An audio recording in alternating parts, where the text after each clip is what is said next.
Good morning student. आज हम लोग क्लास 12 का चैप्टर 1 का बहुत ही एक इम्पोर्टेंट टॉपिक गॉस का प्रमेय पढ़ने वाले हैं।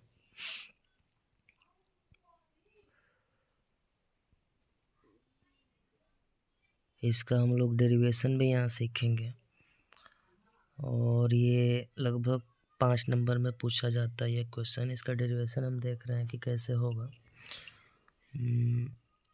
तो इसके लिए हम एक गॉसियन पृष्ठ की कल्पना करेंगे जो कि क्या होगा, गोलाकार होगा। हम एक गॉसियन पृष्ठ की कल्पना कर रहे हैं कि जो कि क्या है, गोलाकार है।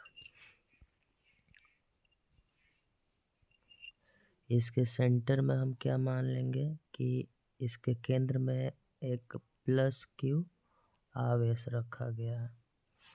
अब इस आवेश के कारण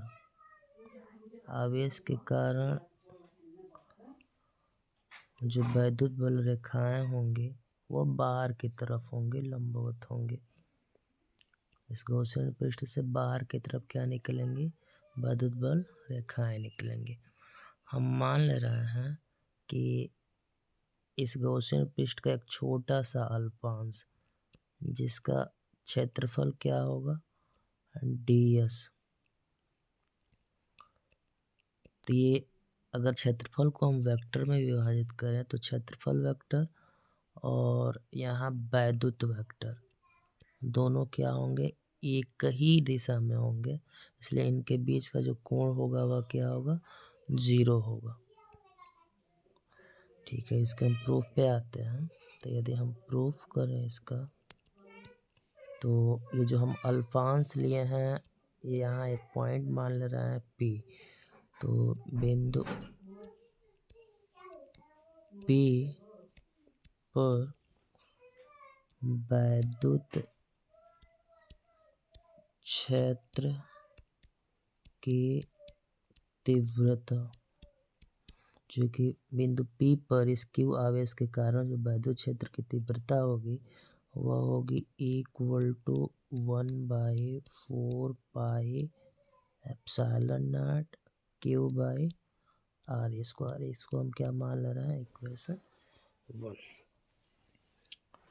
अब ये जो गॉसियन पृष्ठ हम माने हैं ये क्या चीज़ है, गॉसियन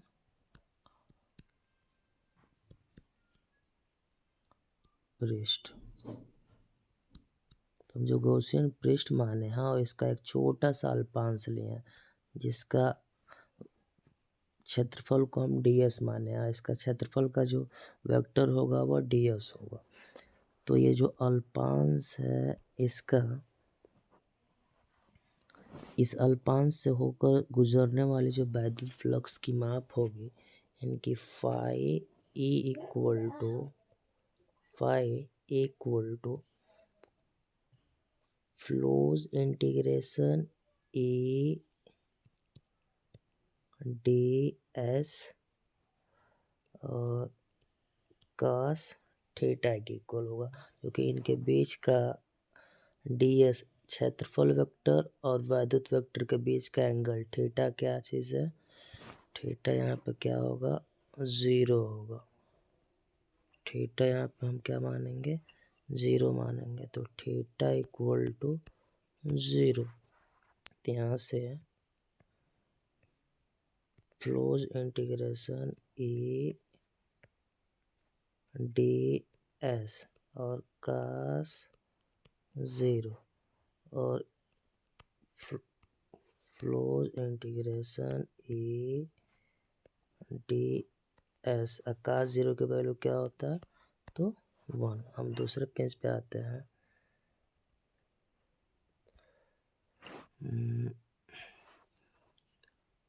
फाई ए की वैल्यू आया है वो क्या आया है, फ्लोज इंटीग्रेशन A ds। अब हम क्या करेंगे, समीकरण 1 से E का मान रखेंगे। समीकरण 1 से E का मान इसमें रखें तो phi A equal to closed integration 1/4 pi epsilon naught Q/r²। R square और यहाँ पे डी एस।